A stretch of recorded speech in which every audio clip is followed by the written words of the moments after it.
জামানত দিতে অস্বীকার করলে এভাবে মারধর আর হুমকি দেন বিএনপির গুলিস্তান ইউনিটের সভাপতি সেলিম, সাথে আছে তার সহযোগী শাকিল। চাঁদা না দিলে দোকান উঠিয়ে দেওয়ার অভিযোগ রয়েছে বিএনপির এই ধরনের পাতি নেতাকর্মীদের বিরুদ্ধে। মারছে সেলিম শাকিল দোনোজনে মারছে, আমারে অনেক মারছে, ক্লাবের ভিতরে 5-6 জন মিল্লা মারছে, তাদের লগে যারা সঙ্গী ভঙ্গী ছিল সবাই মিল্লা মারে মারছে। আমার এই যে দেখেন চোখটা দেখেন, আজকে 1 মাস ধরে আমার পাশে যারা দোকানদার আছে তাদের কাছে জিজ্ঞেস করেন, নেতা শাকিল আর হইলে সেলিম ভাই গুলিস্তান ইউনিট আপনার মূল দলের শাহবাগ থানা টিটুবাই, তারা টিটুবাই লাগে রাজনীতি করে, টিটুবাই সংগঠন। রাজধানীর গুলিস্তানের চারপাশের সড়ক আর অলিগলির ফুটপাতে অন্তত 2500 থেকে 3000 দোকান বসে প্রতিদিন।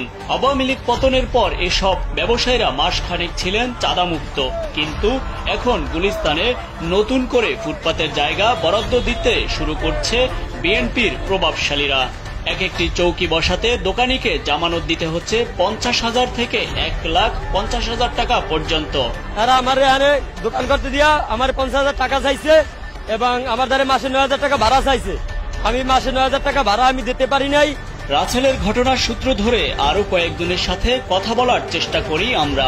কেউ কেউ চাঁদা দাবি করার কথা স্বীকার করলেও অনেকেই জীবনের ঝুঁকি আছে বলে এড়িয়ে যান। আমি তো গাড়ি ধরতাম না, সাংবাদিক বাসা করে আমরা নতুন বড় বড় সাংবাদিক বাইরে বাইরে এলাম, আপনারা আমার মাত্রে বেশি নতুন আছে।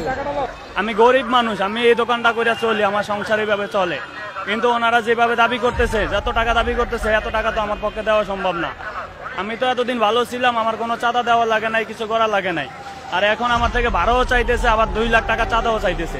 গুলিস্তানের ফুটপাতে এসব চৌকি এমন ভাবে বসানো হয়েছে যেন 1 ইঞ্চিও ফাঁকা না থাকে। যেমন এই সারিতেই 30টি চৌকির মধ্যে দিয়ে কারো যাওয়ার মতো জায়গা ফাঁকা নেই। এসব বিষয়ে সেলিমের সাথে মুঠোফোনে জানতে চাইলে তিনি অভিযোগ অস্বীকার করেন। দাবি করেন ফুটপাতের মালিক তিনি, এমনকি ফুটপাতে দোকান ভাড়া দেওয়ার বৈধ বলেও জানান সেলিম। এটা অবশ্যই মিথ্যা কথা। সে আমার দোকান করতো এখানে, সে দাবি করে তার দোকান নাকি এটা, ঠিক আছে? সে আমাকে 1 মাসের ভাড়াও দেয় নাই, এটা আমার নিজের বিক্রি, অবশ্যই বৈধ দোকান এটা। পল্টন থানার ওসি নাসিরুল আমিনকে বিষয়টি জানানো হলে তিনি বলেন, চাঁদাবাজিদের অভিযোগ করলে মামলা নেবে পুলিশ, কিন্তু প্রশ্ন হচ্ছে বিড়ালের গলায় ঘন্টা বাঁধবে কে? চাঁদাবাজি পেলে আমরা চাঁদাবাজির মামলা নিচ্ছি, আমি গতকালও মামলা নিয়েছি। গুলিস্তানের ফুটপাতে এমন দখলদারিত্ব দেখে বোঝার উপায় নেই যে দেশে উল্লেখযোগ্য কোনো পরিবর্তন হয়েছে, বরং হাত বদল হয়েছে দখলবাজির। ফুটপাত থেকে শুরু, যার সূত্র ধরে সেলিমের মতো পাতি নেতারা হয়ে ওঠেন আরো প্রকর্মী, প্রভাবশালী, অপ্রতিরোধ্য।